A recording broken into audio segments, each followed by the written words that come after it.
In 1945, humanity did something so reckless, so potentially catastrophic, that it should have ended our entire civilization before we even realized what was happening. And we did it on purpose. We literally bet everything on a single moment in the New Mexico desert and won by the thinnest of margins. This is the story of how close we came to destroying ourselves and why we might never fully appreciate just how lucky we actually were. On July 16, 1945, a group of physicists gathered in the pre-dawn darkness of the New Mexico desert. They were about to detonate the world's first atomic bomb. But here's the thing that's actually terrifying. They weren't entirely sure what would happen. See, some of these brilliant scientists, and I mean actual geniuses, had serious concerns. One of them, Enrico Fermi, asked a question that still haunts physics today. Where is everybody? But that's a different story. The immediate problem was simpler and more existential. Edward Teller, one of the physicists involved, had previously worried about something specific. What if the nuclear explosion ignited Earth's atmosphere? What if the chain reaction didn't stop at the bomb, but spread to the nitrogen and oxygen in the air above them? Think about that for a second. They were about to conduct an experiment that might literally ignite the sky, and they did it anyway. Now they'd done the math. The calculation suggested it wouldn't happen. The probability of atmospheric ignition was so low that it was considered acceptable risk. But here's what's wild. They didn't do those calculations until after they'd already committed to building the bomb. They didn't do them until after the machinery of war was already in motion. They did them as an afterthought. And you have to understand, these weren't just rough estimates. This was literally life or death mathematics, and they were working with limited information. They knew atomic physics in theory. They had never detonated a nuclear weapon before, ever. The Trinity test was humanity's first and only experiment to see what would actually happen.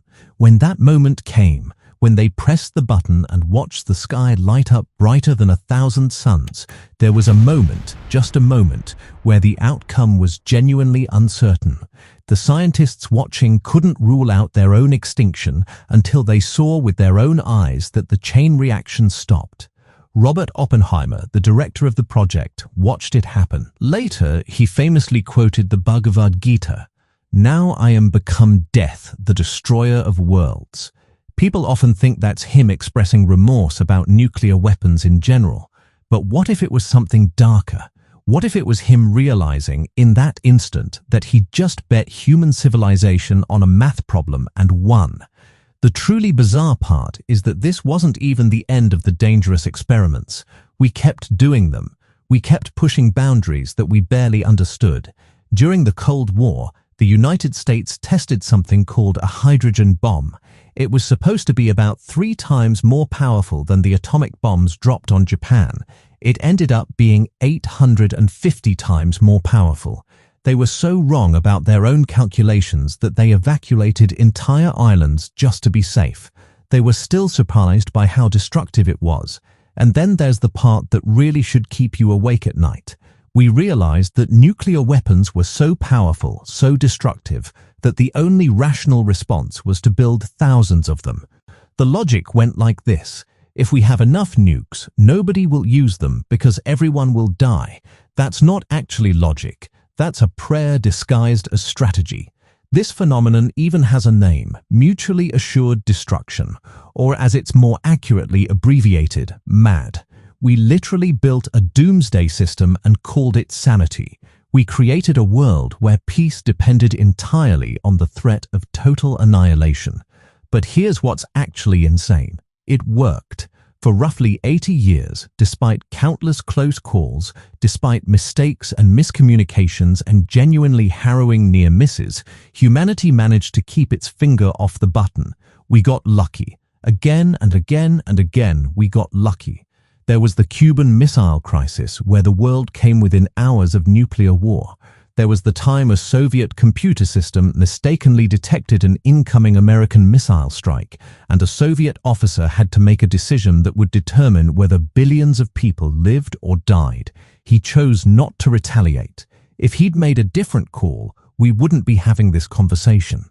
There was the time an American early warning system detected what appeared to be a massive Soviet nuclear attack. For 12 minutes, American officers prepared to launch their own nuclear weapons in response. For 12 minutes, the fate of human civilization hung on whether a computer glitch would be corrected in time. It was corrected, barely.